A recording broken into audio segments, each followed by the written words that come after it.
Avant de commencer cette vidéo, je vais parler comme Ronaldinho a parlé à Makelele. Excuse-moi vieux père, mais là je suis obligé de t'allumer. Selon Cristiano Ronaldo, la Saudi Pro League c'est meilleur que la Ligue 1. Et en plus de ça, il a ajouté la France n'a que le PSG, les autres sont finis. Wait! Non, non, non, non, non. Wait! Oh! Bizarre. Oh! Bizarre. Oh! Bizarre. Oh! Encore une fois, Brest c'est en Ligue 1, ouais, je crois que c'est en Ligue 1, ouais. Maintenant, essayons de chercher les équipes de Ligue 1 dans le classement de Ligue des Champions. Hein, c'est là où toutes les équipes européennes, c'est pas ça, c'est pas toi que je vais apprendre, t'es le meilleur buteur de Ligue des Champions. Ok, y a pas. Oh, 7ème Brest! Oh, 8ème Lille! Oh, 16ème Monaco! 3 équipes sur 4 qui sont potentiellement qualifiées pour le tour suivant. Et notamment 3 équipes sur 4 qui se retrouvent devant le Real Madrid, devant Manchester City, les 2 derniers vainqueurs de la Ligue des Champions. Oh, mais c'est bizarre! Après, je sais que c'est pour des besoins, t'es ambassadeur, tu dois promouvoir le football. Ok. Juste, on te demande d'être un minimum honnête. Dis juste, le football saoudien se développe. Il pourra peut-être concurrencer bientôt des championnats comme la Ligue 1. Là, on peut dire, oh, ouais, et encore. Mais plus jamais. Non, franchement, CR7. Cristiano Ronaldo juge que la Saudi Pro League est plus forte que la Ligue 1. La Ligue saoudienne est meilleure que la Ligue 1. Bien sûr, essayez de sprinter par 38, 39, 40 degrés, vous verrez. La France n'a que le PSG, les autres sont finis. Oh putain, c'est sympa pour les autres. Alors, je sais que le Paris Saint-Germain, ils sont achetés par le Qatar, là-bas il fait chaud. Mais je vois pas en quoi il serait plus efficace sous 40 degrés qu'une autre équipe de Ligue 1. C'est des températures qu'il n'y a pas en France. Donc son argument de degré en valorisant le Paris Saint-Germain, il a aucun sens. Il a beau avoir de belles dents, une carrière phénoménale que plus personne n'aura, énormément de qualité. Moi, je trouve qu'il a raconté n'importe quoi. Parce que si la Ligue 1, c'est le plus faible des 5 grands championnats, ce que je suis d'accord pour dire que la Ligue 1, c'est un championnat relativement faible, qui n'attire aucun auditeur dans le monde international, qui est seulement regardé en France par les gens qui aiment vraiment le foot, c'est au niveau ballon, c'est bien plus fort que la Saudi Pro League. La Saudi Pro League, c'est même pas plus fort que le championnat portugais. Tu mets Benfica Lisbonne, Sporting, FC Porto en Saudi Pro League, ils s'amusent. La Saudi Pro League, je sais même pas si c'est plus fort que le championnat belge. Tu mets l'Union Saint-Gilloise, tu mets Bruges, tu mets Genk, tu mets l'Antwerp. En Saudi Pro League, ils sont tous dans le top 7. On sait que les Arabes, ils ont le fric facile. Et qu'ils peuvent donner un gros billet pour... ouais, mais la Saudi Pro League, c'est mieux que tel. Non. Mais la Ligue 1, oui, c'est de la merde. On aime tous Cristiano Ronaldo pour tout ce qu'il a fait dans le foot. Mais par moments, il doit se taire sur des sujets et surtout respecter la Ligue 1. Alors, il a déclaré que la Ligue saoudienne est meilleure que la Ligue 1. Bien évidemment, ça c'est son choix et personne ne va lui cracher dessus. Et d'ailleurs, il rajoute un truc. Essayez de sprinter à 38, 39, 40 degrés et vous verrez. Sans encore aucun problème. Mais c'est là que ça dérange. C'est lorsqu'il parle de la Ligue 1 et de la France. La France n'a que le PSG, les autres sont finis. Alors moi, je suis pas un fervent défenseur de la Ligue 1. Mais là, c'est trop ces déclarations-là. C'est limite un crachat à la gueule pour les autres équipes qui sont juste derrière. Un travail colossal que la Ligue 1 a fait de plus en plus. Un championnat qui est quand même en progression au lieu d'être en régression comme les autres championnats. Tout comme la Première Ligue, je trouve qu'elle est en régression. Et surtout la Liga. Au fur et à mesure des années, mais c'est quand même effroyable. Hormis le Paris Saint-Germain, les équipes françaises, elles ont quand même fait honneur au championnat. Notamment en Ligue des Champions. Monaco qui bat le FC Barcelone. Voilà. Lille qui bat l'Atlético Madrid, actuel leader du championnat de Liga. Sachant que Lille jouait à l'extérieur. On en parle ou on n'en parle pas, ou on va encore cracher sur ce championnat-là. Lille qui bat le grand Real Madrid. On parle de cette prestation ? Et surtout que moi, j'ai regardé le match. Les Lillois méritaient, mais à 100% leur victoire. Et ça va me le comparer, avec tout le respect que j'ai pour ce championnat, au championnat saoudien, s'il vous plaît, les gars. Alors, je peux respecter le choix de Cristiano Ronaldo de valoriser le championnat saoudien en le mettant au-dessus de la Ligue 1. Mais cracher pour autant sur la Ligue 1, bah quand même, ça me fait du mal. Et pour moi, c'est un manque de respect. Et c'est pas parce que tu as un statut comme ça qu'au final, bah, toutes tes paroles sont légitimes. Pour moi, c'est faux ce qu'il dit. J'ai vu son arrivée au Globe Soccer Awards, je savais qu'il allait nous lâcher une dinguerie.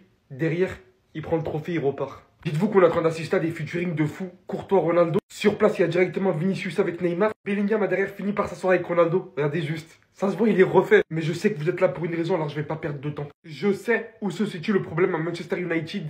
Je sais exactement comment résoudre les problèmes. Croyez-moi, je serai bientôt propriétaire d'un grand club. Non les gars, ce mec est fou. Il est arrivé dans un trophée où il participe. Il nous lâche cette dinguerie comme ça, en citant qu'il va probablement racheter le club qui lui a fait des dingueries il y a quelques saisons. Si ça se passe, j'ai pas les mots. Il en a profité pour citer l'un de ses arguments. Les clubs devraient prêter plus d'attention aux jeunes joueurs pour qu'ils puissent obtenir des résultats. Le football moderne est plus intense. Sachant qu'il était à Manchester United encore il y a 2-3 saisons, il sait littéralement ce dont il parle. Pour lui, les jeunes joueurs, c'est pas assez ce qu'ils donnent. Il en a profité pour valoriser le Real Madrid. L'aura du Santiago Bernabéu est différent. Toutes les équipes sont effrayées de les affronter là-bas, c'est un fait. La gestion des joueurs est très importante et Carlo Ancelotti est l'un des meilleurs dans ce domaine. Ce n'est pas un hasard s'il a autant de succès. Et il n'a pas tort, le succès attire le succès tout simplement. Carlo Ancelotti et le Real Madrid, c'est la paire ultime. Il en a profité pour aussi tacler le Barça. Le Real Madrid est devant le Barça. Ils disent qu'il faut une mauvaise saison, je ne comprends pas ces choses-là. Pour en finir, par contre, il a envoyé un de ses tacles à la Ligue 1, les gars. La Ligue saoudienne est meilleure que la Ligue 1. Essayez de sprinter par 38, 39, 40 degrés et vous verrez, la France n'a que le PSG, les autres sont finis. D'accord sur le fait que des fois on ne prend pas assez au sérieux l'aspect de la température qui est là-bas permanente. Par contre, les clubs de Ligue 1, faut pas sous-estimer. On voit encore cette saison Ligue des Champions, c'est du très costaud en vrai. Il a osé dire ça devant tout le monde. Cristiano Ronaldo vient tout simplement de démolir France Football et le Ballon d'Or. Pour ceux qui ne seraient pas au courant, aujourd'hui c'était la cérémonie du Global Soccer Award. Comme vous pouvez le constater, Jude Bellingham a reçu le prix du meilleur jeune talent de l'année. Vinicius également a reçu le trophée du meilleur joueur de l'année. Finalement, que ça soit la cérémonie FIFA The Best ou cette cérémonie-là, on n'a pas vu Rodri. Lui-même il sait. Et pendant la cérémonie, comme d'habitude, ils ont posé plusieurs questions à Cristiano Ronaldo et il a parlé aussi du Ballon d'Or. Mais avant ça, il a d'abord parlé du Real Madrid et du FC Barcelone. Il a dit le Real Madrid est devant le FC Barcelone et ils disent qu'ils font une mauvaise saison. Je ne comprends pas ces choses et il s'est mis à rigoler. Et c'est pas tout, il a même profité encore de l'occasion pour clasher encore une fois la Ligue 1. Lui décidément, il aime bien clasher la Ligue 1. Il dit la Ligue saoudienne est meilleure que la Ligue 1 bien sûr. Essayez de sprinter sous 38, 39, 40 degrés Celsius et vous verrez, la France n'a que le Paris Saint-Germain et les autres sont finis.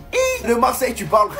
Non mais le gars il est insolent. C'est après les amis qu'il a dit les termes sur le Ballon d'Or. Voici ce qu'il dit. Il dit, je le dis devant tout le monde, Vinicius devait gagner le Ballon d'Or. C'est pour ça que j'apprécie le Globe Soccer Award. Ici ils rendent les récompenses justes. Donc de l'autre côté il a celui qui sont malhonnêtes. Donc là clairement il prend la défense de Vinicius. C'est pour ça qu'on l'aime. Non mais les gars, Cristiano Ronaldo il a craqué. Obligé de dire les terres. Ronaldo qui est présenté au Global Soccer Award. La Ligue saoudienne est meilleure que la Ligue 1 bien sûr. Essayez de sprinter par 38, 39, 40 degrés et vous verrez, la France n'a que le PSG, les autres sont finis. La vraie traduction, c'est The rest are finished. Qu'en français, c'est ils sont éteints le reste. Pourquoi Ronaldo, tu dis ça? C'est le GOAT, jusqu'à j'ai sorti le maillot, frère. Pourquoi tu fais ça? Malgré tout le respect que je porte à Cristiano Ronaldo et qui est le GOAT, les gars. Non, tu mens. Al Nasser n'a même pas réussi à gagner Al Ain, les gars. Le blast tellement il est dur, il veut me faire croire que Brest se fait éteindre. Il veut me faire croire que Lyon se fait éteindre. Je sais qu'on peut mentir. Je sais qu'on peut maxer. Je suis le premier concerné. Mais là, non. C'est pas la première fois, les gars, que Cristiano, il dit que la Ligue 1, c'est moins bien classé que la Saudi League. Alors, il a une fixette sur ça. En gros, il veut prouver que la Saudi Pro League, les gars, elle fait partie du top 5 européen. Comme ça, c'est but, Belé qui compte double. Non, franchement, c'est une boutade, mais quand même, je sais pas pourquoi Cristiano, il a une haine envers la Ligue 1. On doit régler ce problème. Et si vous voulez péter des maillots fiables et sûrs, les gars, l'univers du maillot, combien de fois je dois vous le répéter? Allez faire un tour et revenez me voir. Code HK Foot et posez-moi des questions, je vous répondrai.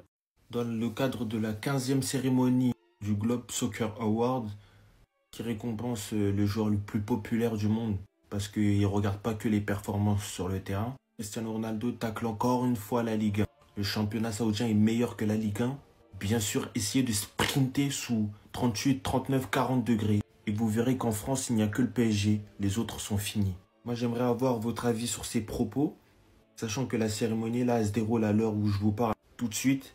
C'est en live sur YouTube. Moi, tout d'abord, j'aimerais savoir qu'est-ce que Cristiano Ronaldo il a contre la Ligue 1. J'espère que ça n'a rien à voir avec le fait que Messi y a joué. Parce que c'est pas la première fois qu'il tire sur la Ligue 1. La Ligue 1 est un championnat qui monte en grade d'année en année depuis maintenant, pour moi, 8 ans. On ne peut jamais dire que Cristiano Ronaldo dit de la merde parce qu'on parle de football et que c'est l'un des meilleurs joueurs de l'histoire. Mais le fait qu'il tire sur la Ligue 1 autant, ça peut être un rapport avec des choses extérieures.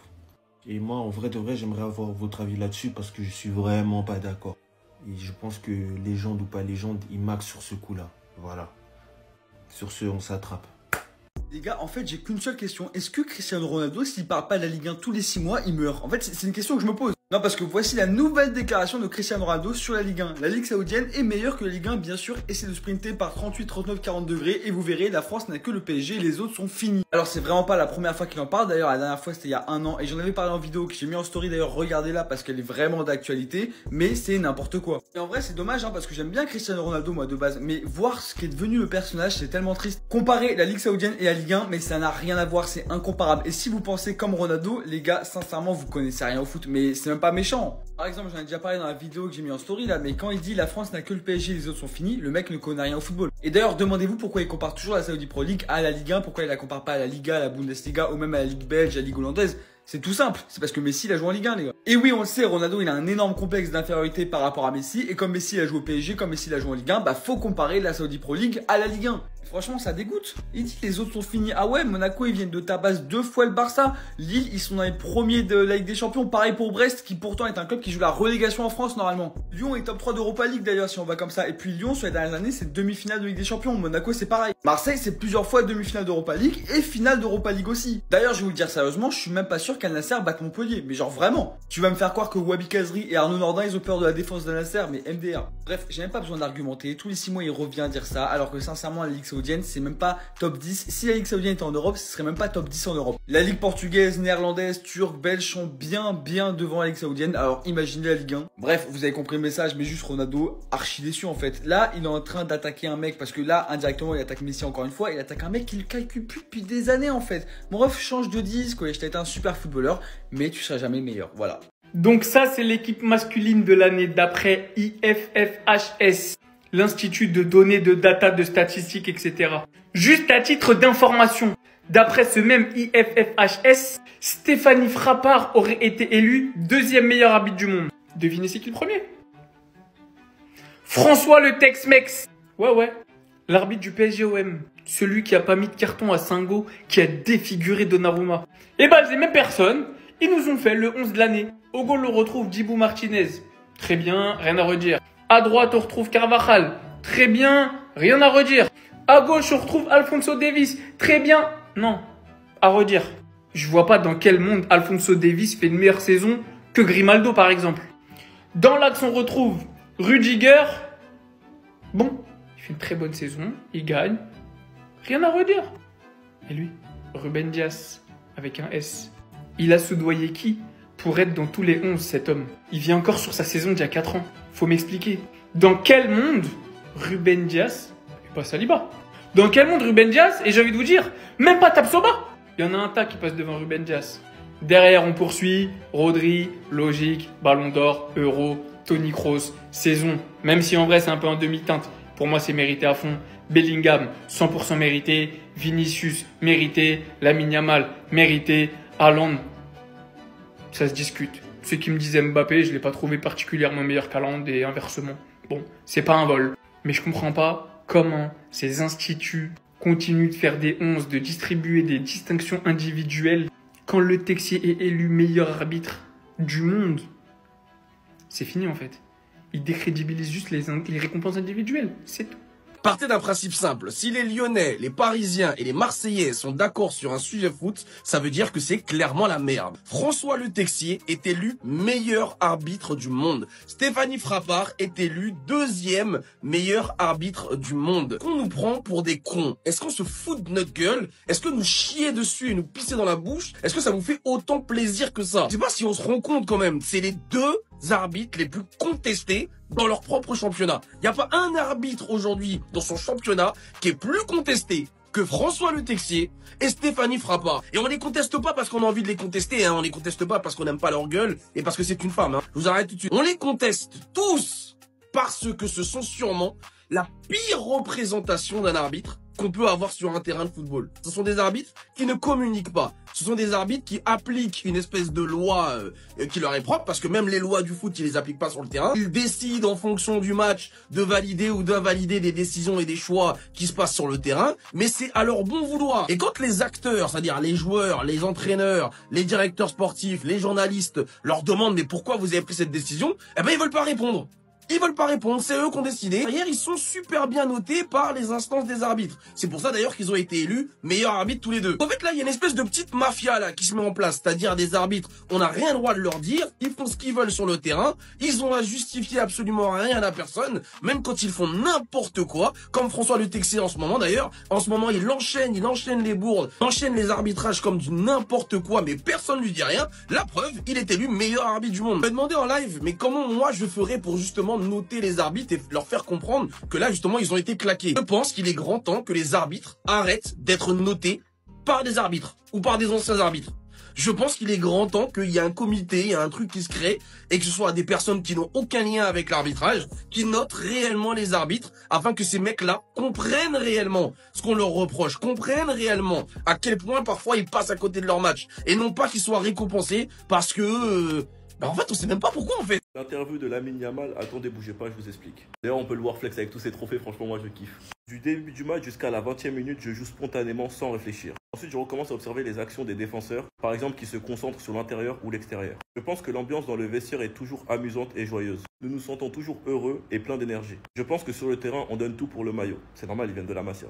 En fin de compte, nous avons tous grandi ici depuis l'enfance, en venant de la Masia, et nous connaissons l'importance de jouer pour ce logo. On met beaucoup d'énergie et on donne tout pour ce maillot. C'est ce que je disais, c'est la Masia. C'est ça la force du Barça. Ce qui m'excite le plus, ce sont les titres. Nous aurons vers la Liga, la Copa et la Ligue des Champions. Lamine sur Antiflick. Il me met beaucoup en confiance, il sait tout dire au bon moment. Lamine, c'est un honneur d'être nominé pour ce prix. Cela me rend très heureux d'être ici avec ma famille à Dubaï et on espère, moi j'espère de tout mon cœur personnellement qu'il va le gagner. En tout cas, il est nominé et je sais qu'il peut le gagner. Enfin bref, on a tous hâte, c'est le retour de Lamine Yamal. Normalement, il est censé revenir en demi-finale de Super Coupe. Si tout se passe bien, sinon ce sera en finale si on se qualifie contre Mallorca ou Madrid. Mais dans tous les cas, que Lamine Yamal revienne ou pas, on peut le faire face à Bilbao sans lui. Avec le match que j'ai vu contre l'Atlético, on a bien joué, on s'est juste fait braquer. Enfin bref, sinon vous les gars, vous en pensez quoi? À nous, c'est important, on s'en est. Les infos mercato du vendredi 27 décembre, c'est parti. On commence tout d'abord avec l'Allemand Leroy Sané et il donne sa préférence au FC Barcelone parce que le joueur est en fin de contrat avec le Bayern Munich, donc il va être libre, il va intéresser beaucoup de clubs. Et lui les gars, son rêve serait de jouer en Liga et plus particulièrement du côté du Barça. Concernant Frenkie de Jong, donc il envisage l'Arabie Saoudite. Son entourage s'est renseigné sur les coutumes et la vie quotidienne dans le pays. N'oubliez pas que le joueur est en fin de contrat en 2026 du côté du FC Barcelone. Concernant le Portugais Antonio Silva, et il voudrait rejoindre la Juventus Turin. Le joueur et le club sont tous les deux intéressés, mais c'est à Benfica bien sûr de décider selon l'agent du joueur. Concernant Milan Skriniar sur le départ, il ne va pas rester au Paris Saint-Germain. Milan Skriniar est ciblé par des clubs de Première Ligue. Il est également ciblé par le Galatasaray. Concernant Chancel Mbamba, il est prêt à quitter l'OM dès le mercato hivernal. Il souhaite retrouver la compétition le plus rapidement possible mais refuse bien sûr de baisser son salaire. Concernant le joueur espagnol du PSG, Fabien Ruiz, donc lui ne compte pas quitter le PSG. Le joueur est heureux à Paris et estime avoir suffisamment de qualité et de talent pour redresser sa situation. Donc il reste au moins jusqu'à l'été prochain du côté de Paris. Le joueur anglais Marcus Rashford, de nouveau écarté hier, il a de nouveau pas été dans le groupe de Manchester United. Bref, c'est la 4e fois d'affilée, ça sent le départ. Et Manchester United a proposé Marcus Rashford à la Juventus Turin. Thiago Motta et le club préfèrent plutôt le néerlandais Zirkzee. Concernant le Brésilien Matheus Cunha, pour moi c'est un joueur tellement sous-coté, très bon footballeur hier, buteur et passeur D lors de la victoire de son équipe 2-0 contre Manchester. Bref, il intéresse Arsenal. Les Gunners cherchent à se renforcer après les blessures de Bukayo Saka et de Raheem Sterling. Et on finit aujourd'hui les gars avec Victor Roque, joueur du Barça prêté au Betis Séville. C'est Tottenham qui pousse pour l'avoir pour la deuxième partie de saison en prêt.